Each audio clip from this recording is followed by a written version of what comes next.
Welcome back to the Sports Source. This segment brought to you by A.G. Hines Company. From masonry to roofing supplies, A.G. Hines Company offers the top building materials from the most trusted names in construction. Plus, they offer product recommendations, referrals, one-on-one consultations on your specific project. Check out aghines.com today. 100 years. That's how long they've been in East Tennessee. 101, actually. I don't want to shortchange them. 101 years. A.G. Hines Company. All right, Tennessee didn't lose because John Fulkerson was out, but it didn't help matters.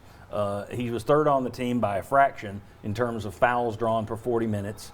You got wiped out, as you mentioned, on the glass. They had 31 defensive rebounds. You had 13 offensive rebounds. Let's say he gets 3 more boards and they're putbacks. Okay, that changes your game a little bit. Defensively, would they have been a little more effective in there? So did that cause them to lose? No, but it had an impact.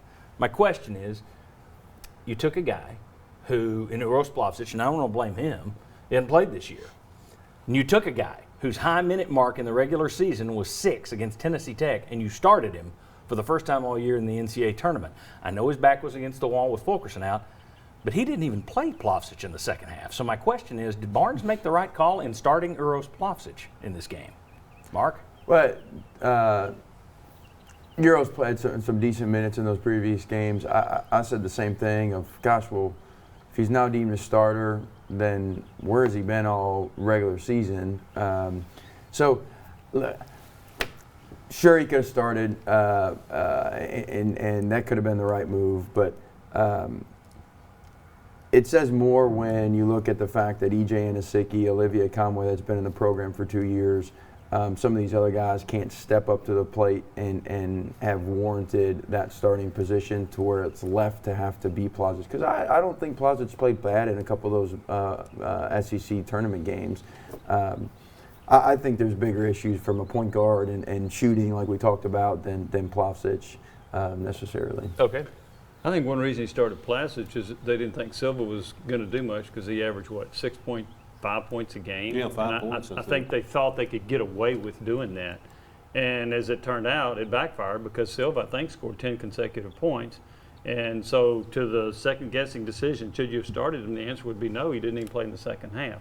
But I do think part of the thinking was that Oregon State doesn't have a center that's going to hurt you, so you can get away with Plavsic, and it didn't work. Yeah, I mean, Barnes also said part of the thinking was he knew he would need to protect Pons from getting in foul trouble, and that's why they started Uros, is what he said. But then, like you said, Silva hits 8 of 8 field goals, and there's no double down, there's no change. You would think if ever you're going to try a zone or do something, maybe you would look at trying to do something then just to minimize some of that. But you were trying to play an armbar defense in the small of his back. The guy makes 8 of 8 field goals, and I think the total distance was like 15 feet. I mean, he was that close to the bucket. So, but that was the explanation Barnes gave. Yeah, well, let's talk about the Pons thing because that's my second question. And this second guess on my part is purely second guess. I'm not a guy who believes in, he's got 2 fouls, he automatically has to go to the bench. Now, numbers would tell you that coaches are doing it more and more. It's becoming more of the game. Coaches are becoming more conservative over time that when a guy gets 2, bench. But I looked at that yesterday. This is a Tennessee team that is not offensively good enough to dig a hole and come out of it.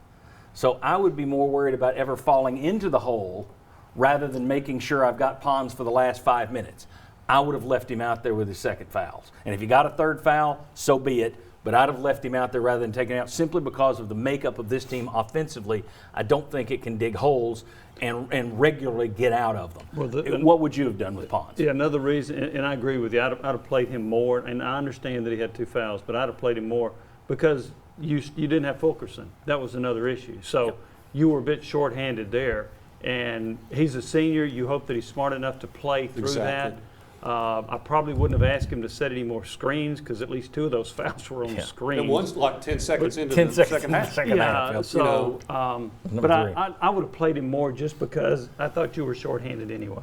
What would you do, Chuck? I think you had to play more. I mean, this is win or go home. Your season's over. It's not going well. You do have to trust him. And maybe, you don't try and block as many shots, but you got to be smart and you needed him on the court. And John, it wasn't just a hole you fall into; it was an abyss. Well, Because Mark- you ended up falling behind by 20. Yeah. You know. Mark, how are we wrong in our Well, answers? the other things that you would do is play some zone. You keep them out there, but now Amen. take That ain't away happening. the team's ability to run plays where now you're switching and they can drive ponds. So you play some zone, or you steal some minutes and you put them on the bench, and now you have other guys playing zone. That's maybe not your best defense, but you're doing things to have the time be elapsed quicker to then get them back in the game. Because really, Pons is not an offensive threat. That's a big reason why this team has struggled offensively. But offensively, it goes back to me just not running things that put these guys in position. True. He's not an offensive threat, but you've taken your best defender off the floor, which helps you dig a deeper hole, is where I was going with. Yeah. Plus, with Fulkerson already out, I just didn't like having both of those guys out that early in the game. But, well, he's got 2 fouls. We're just handcuffed. We have The to hard do part this. No, from you a don't. coaching side of it is once you go down that route and you have him out for 3 or 4 minutes and he kind of gets out of the flow a little bit. You saw what happened right away in the second half. He hadn't played, picks up a quick one. And so when you get out of that flow, you put the player back in. He's not in the same sync, so he can get another quick foul. So I think once he made that decision, he decided to stay with it. And again, just to say, most coaches would have done what Barnes did. Sure. So I just disagreed with it. That's why I'm here with you on Sunday mornings. Although, so is Barnes. Today, he's not in the tournament. All right, when we come back, do we expect any changes to the way Barnes builds a team, runs a system, runs his program next year? Were there any lessons learned that will be tweaked next year, or we do what we do? We'll discuss that next. Come on back.